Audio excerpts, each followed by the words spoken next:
Who let this stinking beggar onto my stage? Look at him.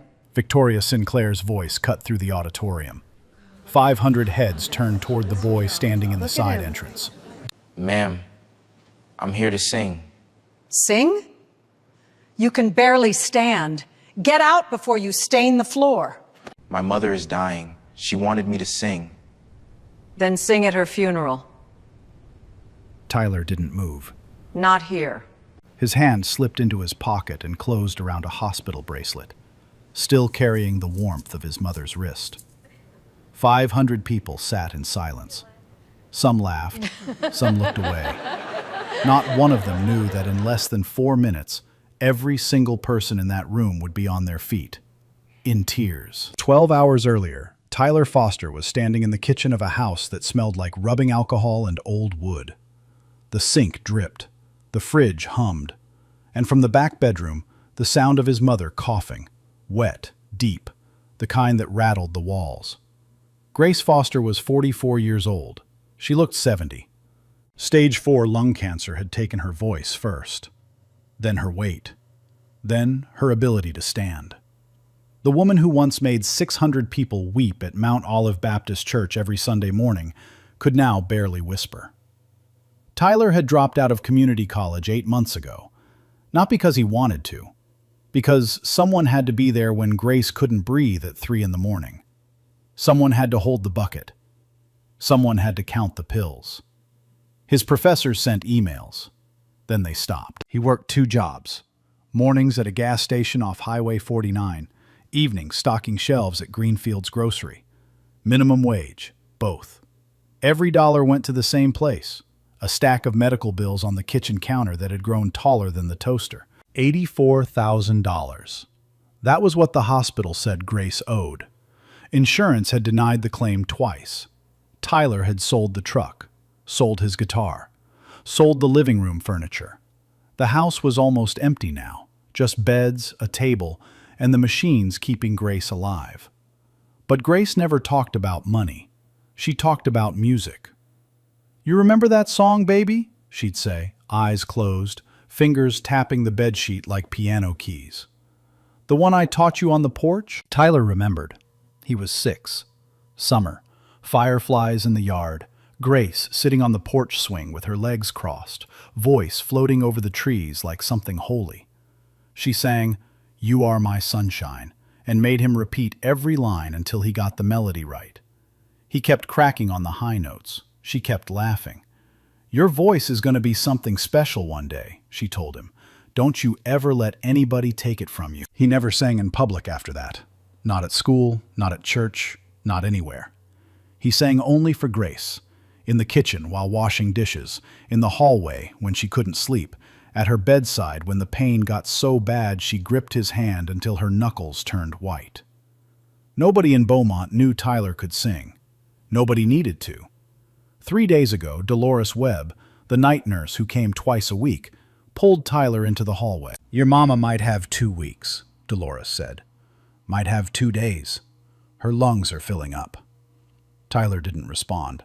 He just stood there, one hand flat against the wall, staring at a crack in the plaster. "She keeps asking for one thing," Dolores continued. "She wants to hear you sing. Not here. Somewhere real. Somewhere with people." That night, Tyler couldn't sleep. He sat at the kitchen table and stared at the stack of bills. Behind them, pinned to the wall with a thumbtack, was a flyer he'd grabbed from the gas station 2 weeks ago. Southern Voices, Annual Singing Competition. Hattiesburg Convention Center. Grand prize, $25,000 plus recording contract. Open registration. All welcome. Hattiesburg was 40 miles away. Registration closed at 6 p.m. tomorrow. Tyler looked at the flyer for a long time. Then he looked at the hallway leading to his mother's room. The light was off. The oxygen machine hissed in rhythm. He pulled a backpack from the closet, packed a water bottle, 2 granola bars, a photo of Grace at 19, standing on the stage at Mount Olive, mouth open mid-song, eyes closed, glowing. On the back, in her handwriting, "You got my voice. Now go give it to the world. He slipped Grace's hospital bracelet off her wrist while she slept. She didn't stir. At the front door, Dolores was waiting. She pressed a folded envelope into his hand. Your mama asked me to give you this. Said don't open it until after you sing. Tyler looked at the envelope, looked at Dolores. She had tears in her eyes. Go, she whispered, and don't you dare stop walking. He stepped off the porch at 2 a.m. The road was black. The stars were out. And somewhere 40 miles south, 500 strangers were about to meet a voice they would never forget. The first 10 miles weren't bad. Tyler kept a steady pace along the shoulder of Highway 49, his backpack tight against his spine, the night air cool on his face. He counted his steps. It kept his mind off his mother's breathing. By mile 15, the blisters came. Small at first, hot spots under his heels, a sting beneath his right toe. He didn't stop. He shifted his weight and kept walking. By mile 20, the blisters had burst. Blood soaked through his socks and into the cracks of his shoes. Every step felt like pressing his bare foot onto a lit stove. He bit down on the inside of his cheek and kept going. Dawn broke over the cotton fields. The sky turned orange, then white. No cars stopped. A few slowed. One honked. A white pickup truck pulled alongside him. The driver, sunburned, cap pulled low, leaned out the window. Where are you headed? Hattiesburg, sir. The man looked Tyler up and down. His eyes lingered on Tyler's skin, then his torn shoes. Nah, he shook his head. Don't want your kind in my truck. The truck pulled away. Dust kicked into Tyler's face. He wiped his eyes and kept walking. At a gas station near mile 25, Tyler leaned against the wall and peeled off his right shoe. The sock came off with it, stuck to the skin by dried blood. A woman behind the counter watched through the window. She came out with a bottle of water and a handful of Band-Aids. You need a ride somewhere, honey? No, ma'am. I need to walk. She looked at his feet. Whatever you're walking toward, it better be worth those feet. She is. The woman didn't ask anything else. She went back inside. Tyler drank the water in 4 swallows. He taped the Band-Aids over the worst of the blisters, pulled his shoes back on, and stood. His phone buzzed. A missed call from Dolores. He stared at the screen. His thumb hovered over the callback button. He could hear Grace's oxygen machine in his memory, that steady mechanical hiss that had become the heartbeat of their house. He put the phone away. He didn't call back. If the news was bad, he couldn't afford to know. Not yet. Not with 15 miles left and a registration desk that closed at 6. He tightened the straps and stepped back onto the highway. Tyler reached the outskirts of Hattiesburg at 4:30 in the afternoon. His legs had stopped hurting 2 miles back, not because they were better, but because his body had gone numb from the knees down. He couldn't feel his feet anymore. He took that as a gift. The city looked different from the highway shoulder. Clean sidewalks, fresh paint on the storefronts, cars with tinted windows, people in pressed clothes walking in and out of coffee shops like the world owed them nothing. Tyler caught his reflection in a storefront window and stopped. Dust in his hair, dried blood on his shoes, shirt dark with sweat. A long crack ran through the glass, splitting his reflection in 2. He looked like someone the city would throw away without thinking twice. A woman walking a small dog crossed the street to avoid him. She didn't even try to hide it. A man on a bench pulled his briefcase closer. He kept moving. The Hattiesburg Convention Center appeared at the end of Broad Street, a wide glass building with banners hanging from the entrance. Southern Voices Annual Competition, $25,000 grand prize. Tyler could hear music from inside, a soprano warming up, a piano running scales, laughter, applause. He stood at the bottom of the steps and looked up. People streamed in through the front doors. Families, couples, contestants in pressed suits carrying instrument cases. Nobody looked like him. Nobody looked like they'd walked 40 miles to be there. For one moment, Tyler thought about turning around. He could walk back, hitch a ride, be home by midnight, Hold Grace's hand and listen to that oxygen machine hiss until there was nothing left to listen to. Let the bills pile up. Let the world keep spinning without him. Then he heard it, faint, somewhere deep in his chest, like a memory of a memory. Grace's voice on the porch. Summer. Fireflies. You are my sunshine, my only sunshine. His hand went to his pocket. The hospital bracelet was still there. The envelope was still sealed. He climbed the first step. Pain shot from his heel to his hip. He climbed the second, then the third. The registration desk was on the second floor. The clock on the wall read 5:47 p.m., 13 minutes left. Tyler walked through the front door. The registration desk was a long white table at the top of the stairs, staffed by 2 women in matching blazers. The one on the left, Megan Holt according to her name tag, looked up as Tyler approached. Her smile vanished. "Can I help you?" "I'd like to register for the competition." Megan glanced at the woman beside her, then back at Tyler. Her eyes traveled from his dusty hair to his blood-crusted shoes. "Registration requires a valid ID and a completed form." "I have the form." Tyler pulled a folded sheet from his backpack, creased, slightly damp with sweat, but filled out in neat handwriting.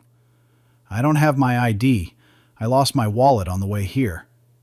"Then I'm afraid we can't." The flyer said all welcome. Tyler placed the flyer on the table, right next to the form. "It doesn't mention ID." Megan opened her mouth to respond, but a voice behind her cut through first. "What is this?" Victoria Sinclair.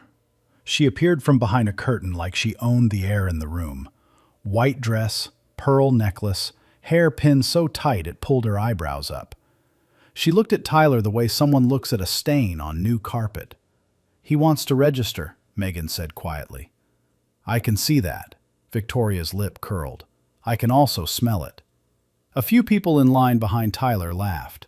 One pulled out a phone and started recording. "Ma'am," Tyler said, "I walked 40 miles to be here. My mother is dying. I need the prize money for her treatment. I just want a chance to sing." Victoria tilted her head like she was studying a bug. 40 miles. How charming. She turned to Megan. "Call security. We don't accept registrations without proper identification. Policy."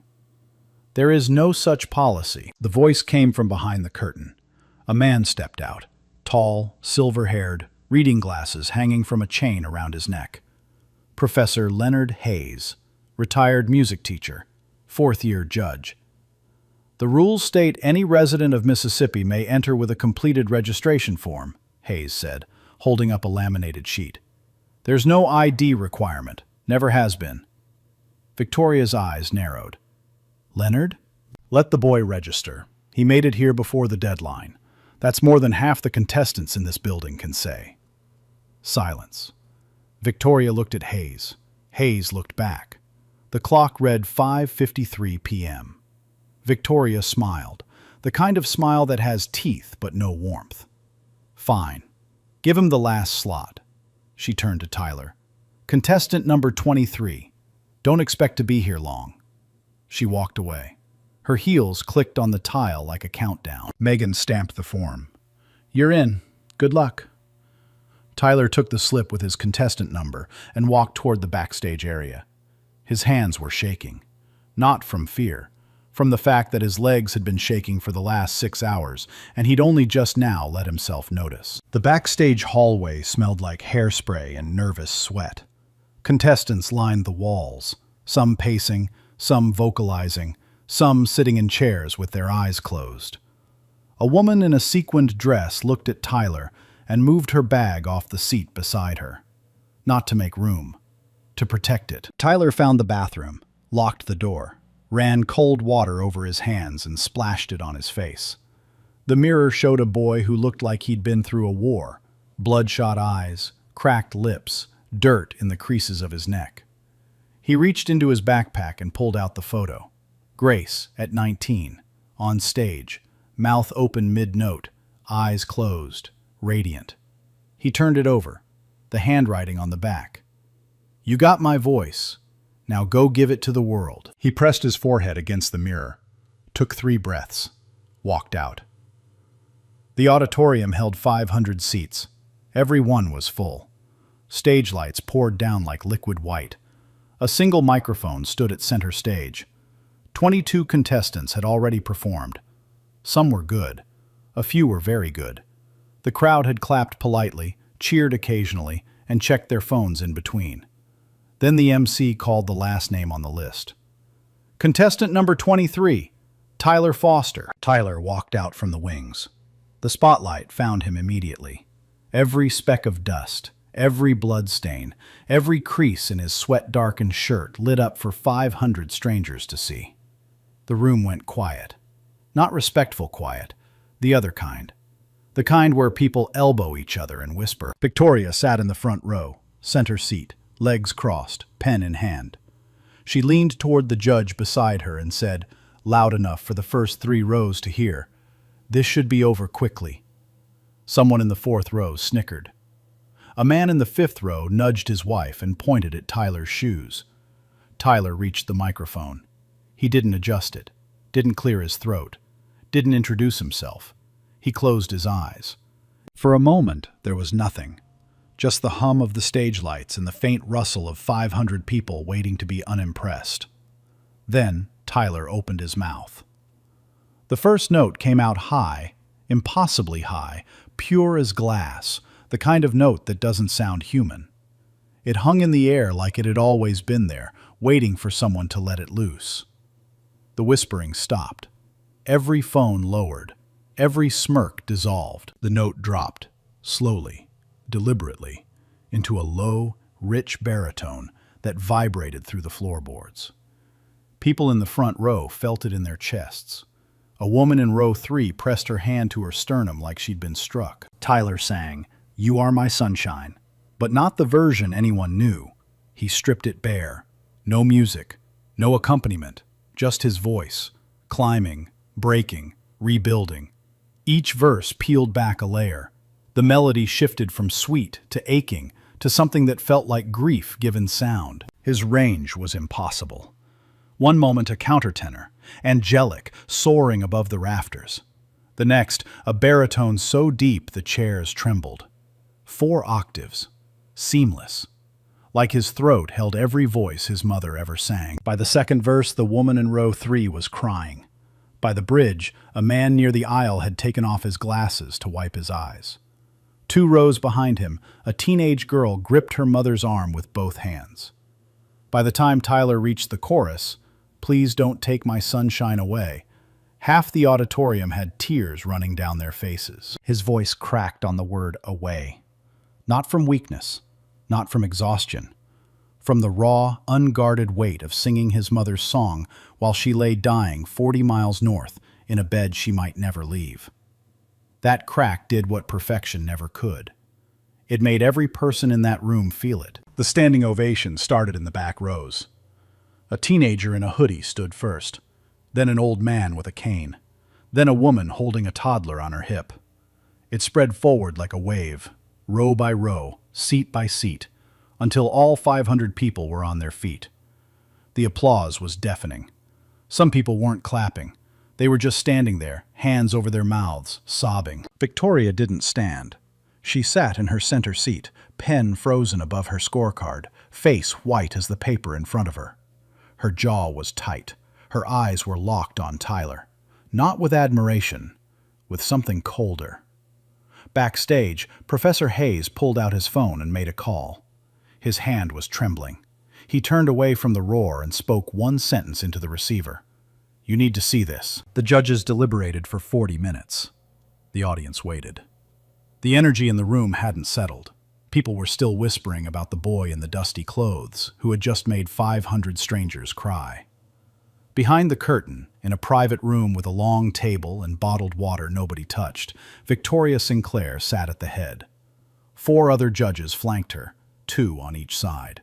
Professor Hayes sat at the far end, arms crossed. "He's the clear winner," said Judge Collins, a vocal coach from Jackson. "I've been doing this for 20 years. That voice is once in a generation." "Agreed," said Judge Barlow, nodding. "The crowd reaction alone." "The crowd reaction is irrelevant," Victoria's voice sliced through the room. This is a judged competition, not a popularity contest. Hayes leaned forward. Victoria, the boy scored highest on every technical metric. Range, pitch control, emotional delivery. It's not close. Victoria didn't blink. He has no training, no credentials, no formal background. We have a responsibility to uphold the standard of this competition. The standard, Hayes repeated. You mean the standard you fund? The room went cold. Victoria folded her hands on the table. I fund 60% of this event. The venue, the prize money, the marketing. Without me, there is no Southern Voices. She paused. And I will not hand my stage to a boy who walked in off the highway smelling like a gas station. She reached into a folder and pulled out Tyler's registration form. He didn't provide a valid ID. Registration policy requires identification. There is no such policy, Hayes said. We discussed this at the desk. There is now. Victoria slid a printed amendment across the table, dated that morning, signed by her. Emergency Addendum, approved by the board chair. Section 4, Paragraph 2. All contestants must present government-issued identification at the time of registration. Hayes picked up the paper, read it. His face darkened. You wrote this today. I wrote it this week. It was ratified this morning. Perfectly legal. She turned to Megan Holt, who stood near the door with a clipboard. Inform contestant 23 that he's been disqualified. Incomplete registration. Megan hesitated. She looked at Hayes. Hayes looked at the other judges.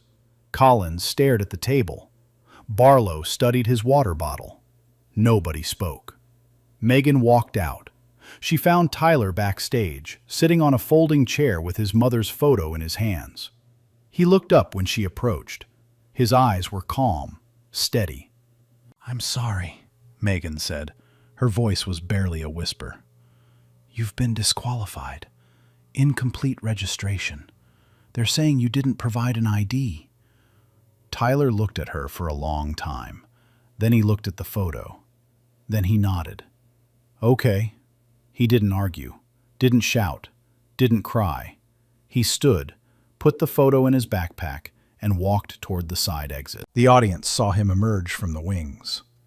Murmurs rippled through the crowd. Someone called out, "Where's he going?" A few people booed.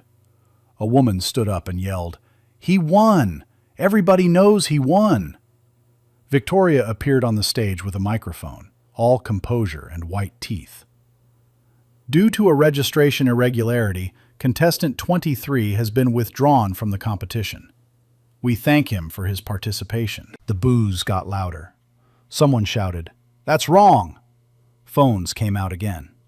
The red recording lights multiplied. Tyler was almost at the exit door when he stopped. He didn't turn around. He just stood there, backpack on one shoulder, facing the door. 500 people watched his back. Then he did something no one expected. He started humming, soft, almost inaudible. The melody of "You Are My Sunshine," the same song, stripped even further, reduced to a hum so quiet it shouldn't have carried past the first row. But the room was silent. And in silence, even a whisper can fill a stadium. The hum floated across the auditorium.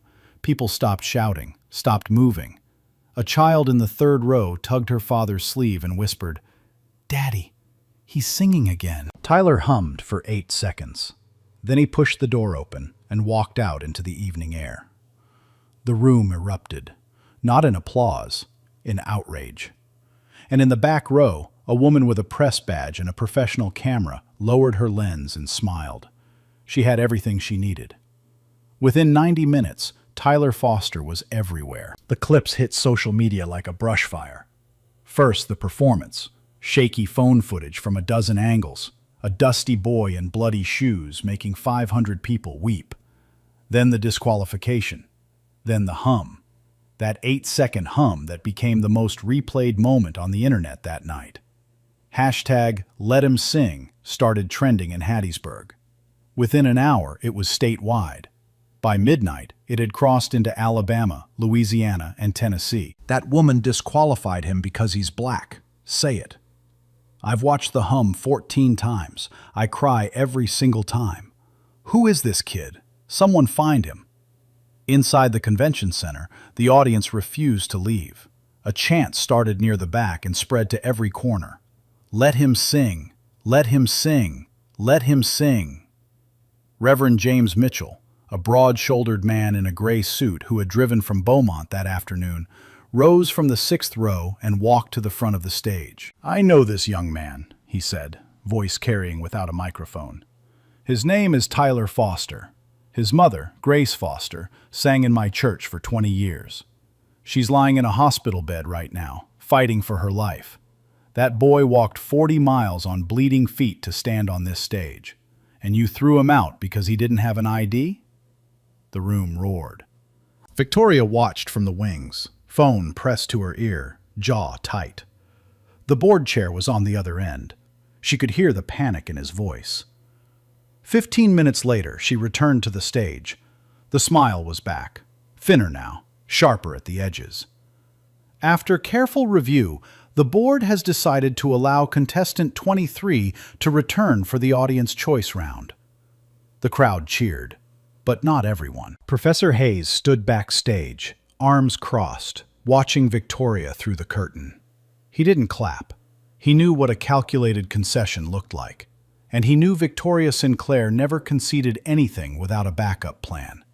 In the parking lot, Angela Brooks, press badge, professional camera, was making a call. "Angela, what have you got?" "Everything," she said. 3 years of it. Victoria Sinclair did not become the most powerful woman in Hattiesburg by losing gracefully. While the crowd chanted and the internet burned, she was already 3 moves ahead. She found Craig Palmer, the venue's head sound technician, in the control booth above the auditorium. Craig was a quiet man, 46, divorced, with a daughter named Lily who had spent the last 8 months in the children's wing of Forest General Hospital, the same hospital where Grace Foster was dying. Victoria closed the booth door behind her. "Craig, I need a favor." "Ma'am?" The boy's microphone. "When he goes on for the audience round, I need it set to the lowest output. Not off, that would be obvious. Just low enough that his voice won't carry past the 3rd row." Craig stared at her. "You want me to sabotage his mic?" "I want you to adjust the levels. There's a difference." "Not really." Victoria leaned closer. Her perfume smelled expensive. Her voice did not. "The charitable fund attached to this competition, the one that supports the Children's Hospital, runs through my foundation. I decide where that money goes. Every year." She paused. "Your daughter's treatment is covered by that fund, isn't it?" Craig didn't answer. He didn't need to. They both knew. "Adjust the levels, Craig, or don't. It's your choice."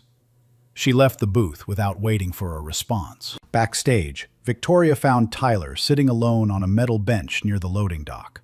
His backpack was at his feet. His mother's hospital bracelet was wrapped around his left wrist now. He'd moved it from his pocket sometime during the chaos. Victoria approached him the way a person approaches a problem they intend to eliminate quietly. "You got your second chance," she said. "Congratulations. The crowd loves a sob story." Tyler looked up.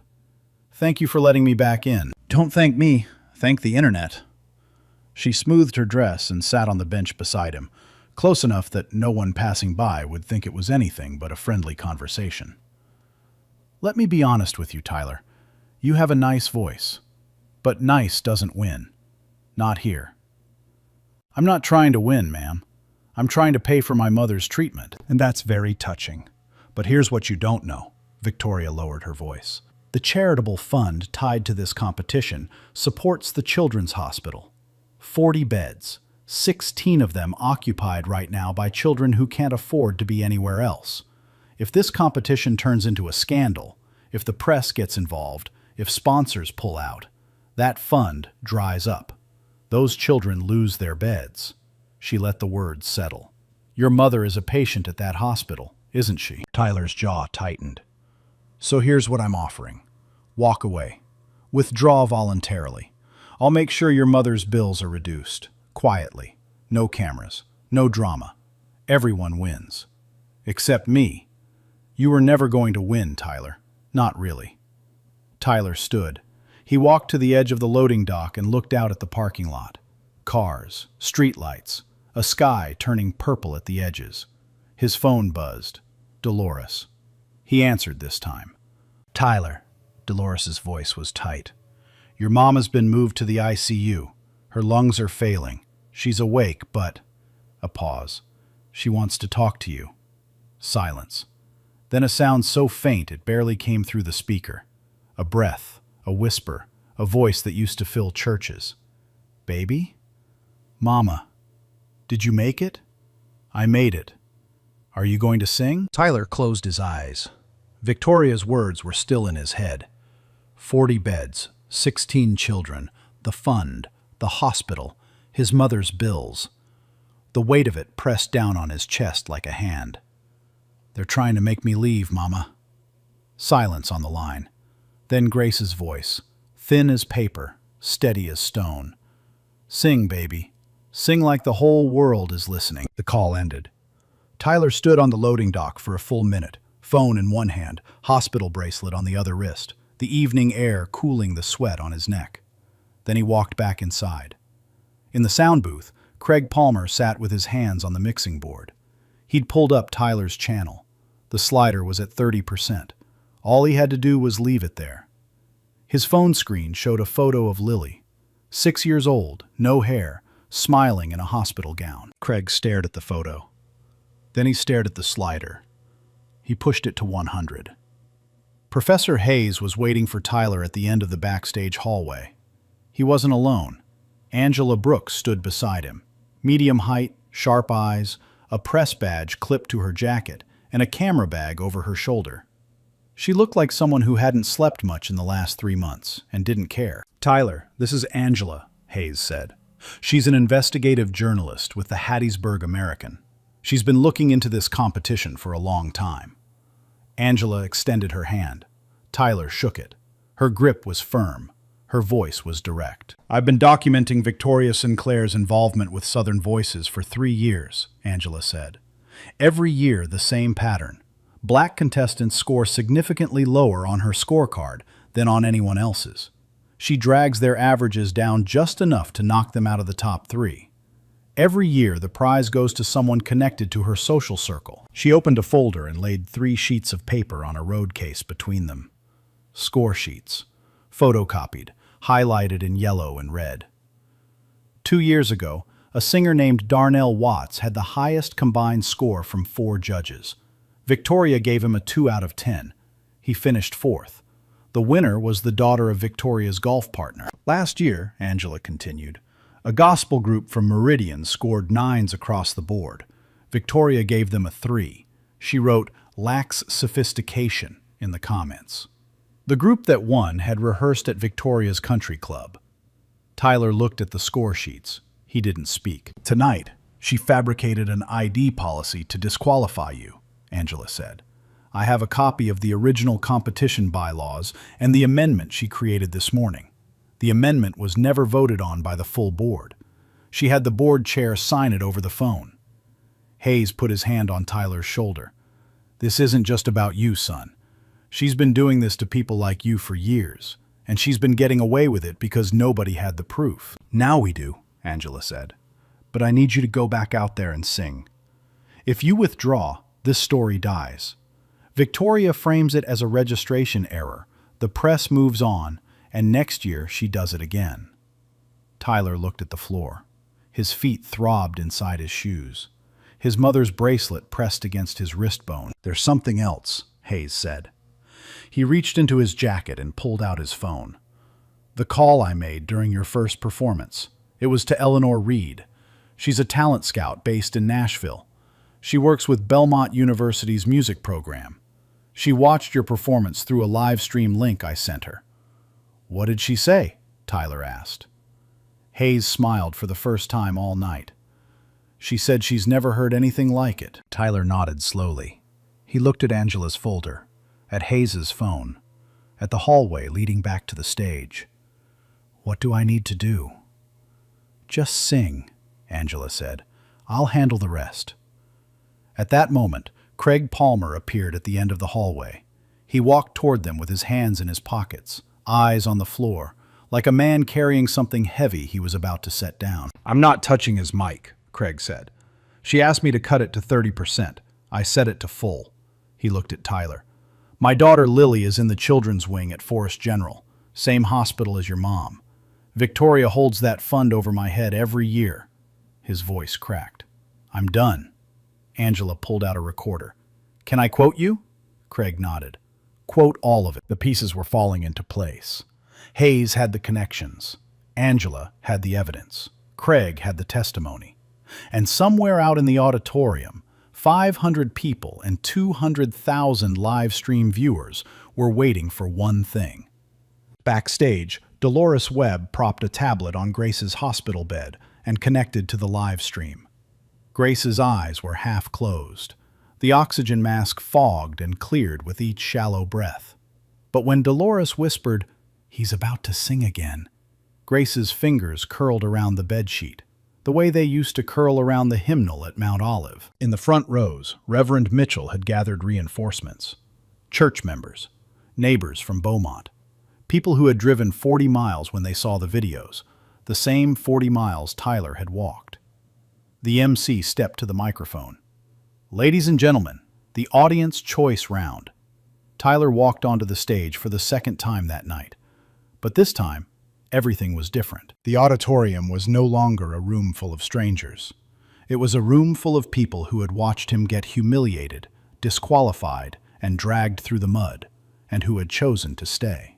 500 seats, every one filled, every phone raised, every screen streaming to a world that was watching. 200,000 people online. The number climbed with every second. Tyler stood at the microphone. The spotlight hit him the same way it had before. Every bloodstain, every crease, every mile etched into his clothes. But this time, nobody whispered. Nobody snickered. Nobody pointed at his shoes. They waited. Tyler leaned into the microphone. His voice was quiet, steady. This song is for my mama, Grace Foster. She can't be here tonight, but she's listening. He paused. The room held its breath. She taught me to sing when I was 6 years old, on a porch in Beaumont. She told me my voice was going to be something special one day. His eyes glistened under the lights. I walked 40 miles to keep that promise. Then he closed his eyes, and he began. He started with "You Are My Sunshine," the same song, the same a cappella opening. But this time, something shifted halfway through the first verse. The melody bent, the rhythm slowed, and Tyler's voice moved into something new, something nobody in that room had ever heard. It was an original song. He had written it on the highway, in his head. Step by step, mile by mile, blister by blister. He called it 40 miles. The first verse was quiet, almost spoken. A boy leaving a house in the dark. A mother's breathing machine hissing behind a closed door. The sound of shoes on gravel. The smell of cotton fields before dawn. Then the chorus hit. Tyler's voice rose from that quiet place into a sound that defied every assumption anyone had ever made about him. The countertenor register, the one Victoria had called squeaky, soared above the rafters like a church bell in an empty sky. Then it dropped, seamlessly, into a baritone so deep the stage floor hummed. 4 octaves. No accompaniment. No tricks. Just a 19-year-old boy and a voice that sounded like it had lived 100 years. The second verse traced the walk, the blisters, the truck that wouldn't stop, the gas station woman with Band-Aids and a question, the missed call he couldn't return. Each line was a photograph, sharp, specific, unbearable in its honesty. The bridge was where he broke them. Tyler sang about the moment he almost turned around. Standing at the bottom of the convention center steps, looking up, knowing he didn't belong. Knowing every person inside had something he didn't. Money, connections, clean clothes, a mother who wasn't dying. And choosing to climb anyway. One step, then another, then another. His voice cracked on the word, Mama. The same kind of crack as before. Not weakness, but the sound of a heart refusing to close. The woman in row 3, the same woman who had cried during his first performance, pressed both hands over her face and sobbed. The final chorus was devastating. Tyler held the last note for 12 seconds. 12 unbroken seconds of pure sound that rose from his chest and filled every corner of that auditorium like sunlight flooding a dark room. The note didn't waver. It didn't thin. It grew. People stood before the note ended. They couldn't help it. Their bodies moved before their minds could catch up. Row by row, seat by seat, 500 people rose to their feet. Not applause. Not yet. Just standing. Tears streaming. Hands over hearts, strangers gripping each other's arms. Then Tyler opened his eyes. He looked directly into the live stream camera mounted at the back of the auditorium, the one feeding the signal to 200,000 screens, including a tablet propped on a hospital bed 40 miles north. His lips moved. No sound. Just 2 words, shaped slowly enough for anyone watching to read them. I love you, Mama. The big screen above the stage caught it, magnified it, broadcast it to every corner of the room. The auditorium exploded. The sound was not applause. It was a roar, raw, primal, the sound of 500 people releasing something they didn't know they'd been holding. In the ICU at Forest General Hospital, Grace Foster lay with her eyes fixed on the tablet screen. The oxygen mask fogged and cleared. Fogged and cleared. Her fingers gripped the bedsheet so hard her knuckles turned white. Dolores stood beside the bed, one hand covering her mouth, tears running down her cheeks. Grace whispered something behind the mask. Dolores leaned closer. That's my boy. The applause hadn't died when Angela Brooks walked onto the stage. She didn't ask permission. She didn't wait for an introduction. She stepped past the MC, press badge visible, camera in one hand, a folder in the other. The big screen behind her still showed Tyler's face, eyes open, tears running, mouth still shaped around the words he'd whispered to his mother. Angela faced the audience. She spoke clearly, without notes. My name is Angela Brooks. I'm an investigative journalist with the Hattiesburg American. For the past 3 years, I've been documenting a pattern of racial discrimination in the judging of this competition. Tonight, I have the evidence to prove it. The room went silent. Not the warm silence of before, a different kind. The kind that comes before something breaks. Angela held up the first document. These are score sheets from the last 3 Southern Voices competitions.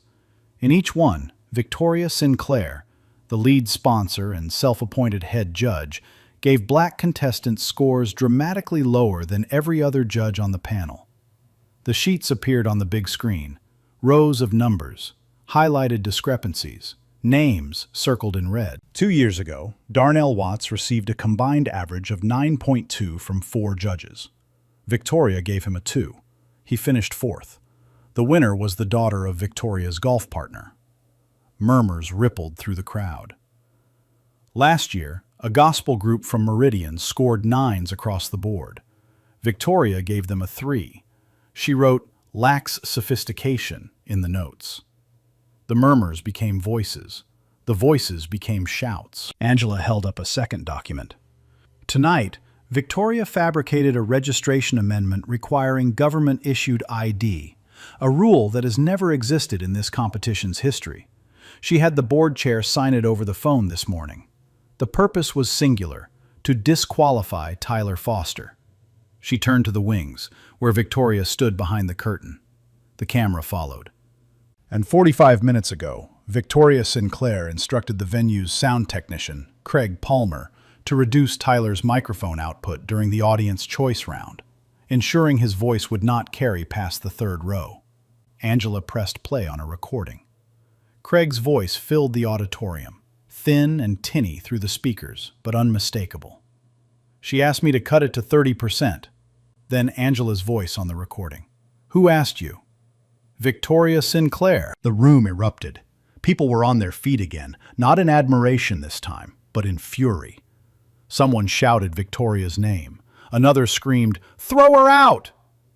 Two members of the competition board appeared from backstage. They walked to Victoria, flanked by security. The lead board member, a gray-haired man in a navy suit, spoke into Victoria's ear. Her face didn't move. Her eyes were glass. Security escorted Victoria Sinclair through the side exit. She didn't look at the audience. She didn't look at Tyler. She looked straight ahead, chin raised, as if the walls themselves had offended her. The crowd applauded as the door closed behind her. It wasn't a cheer. It was a verdict. The board reconvened on stage. The remaining 4 judges submitted their scores. The announcement took less than a minute. Tyler Foster, unanimous winner. $25,000. Recording contract with Southern Heritage Records. The auditorium shook. Tyler stood at the side of the stage, backpack still on one shoulder, mother's bracelet on his wrist, and stared at the floor. He wasn't smiling. He was shaking. The kind of shaking that happens when the weight you've been carrying finally gets set down. Professor Hayes found him backstage. He put both hands on Tyler's shoulders. "There's one more thing." Hayes held up his phone. "Eleanor Reed, talent scout from Nashville. She watched both performances. She's offering you a full scholarship to Belmont University's music program." Tyler looked at the phone, then at Hayes. "I can't afford—" "Full scholarship, Tyler. Tuition, housing, everything." Tyler's knees buckled. Hayes caught him. For the first time all night, the boy who had walked 40 miles without crying, who had been insulted, disqualified, threatened, and blackmailed without shedding a single tear, broke down. He pressed his face into Hayes's shoulder and sobbed. In the days that followed, Angela's article ran on the front page of the Hattiesburg American. Victoria's foundation was audited. Multiple complaints surfaced from previous years. Her seat on 3 charitable boards was revoked. Her social circle, the one she had spent decades curating, dissolved like sugar in rain. The live stream viewers donated. Not a little. $150,000 poured into Forest General Hospital within 72 hours. Enough to cover Grace Foster's medical bills and fund an expansion of the children's wing, where Lily Palmer was still being treated. 6 months later, Tyler Foster stood backstage at the Grand Ole Opry in Nashville. Pressed black suit, new shoes, his mother's hospital bracelet on his left wrist, where it had been every day since Hattiesburg. Ladies and gentlemen, performing in our Emerging Artist Showcase, Tyler Foster. He stepped into the light. The Opry was packed, but he wasn't looking at the crowd. He was looking at the front row. Grace Foster, in a wheelchair, wearing her lavender Sunday dress, the one she hadn't worn since Mount Olive. Her hair was thin, her hands trembled, but her eyes were wide open and locked on her son. The experimental treatment, funded by the live stream donations, had bought her time. Not a cure, but enough to sit in this room and watch her boy sing. Tyler sang 40 miles, and when he reached the final chorus, Grace stood up, slowly, shaking, both hands free, the first time in 4 months. The audience rose with her, every person in the Grand Ole Opry, on their feet, because Grace Foster refused to sit while her son sang. Tyler's voice held, his eyes blurred, but the note didn't break. In the third row, Craig Palmer sat with his daughter Lily, healthy, hair growing back. Professor Hayes beside them, eyes closed, listening. On Highway 49, Randall Cooper, the man who wouldn't stop his truck, watched the performance on his phone. When it ended, he drove to Beaumont and left an envelope on the Fosters' porch. $300 and 2 words. "I'm sorry." After the show, Tyler called Grace from backstage. "Mama, you remember that song you taught me on the porch?" "Baby, I'll never forget it." He hummed. She joined in. "You are my sunshine." No audience, no microphone, no prize. Just a mother and her son, singing the only song that ever mattered. If Tyler had given up at mile 20, bleeding feet, empty stomach, none of this would have happened. So, let me ask you, what's your 40 miles? If this story hits you somewhere real, share it with someone who needs to hear it. Drop a comment, tell me you're 40 miles. And if you haven't yet, subscribe. Stories like Tyler's don't get told enough.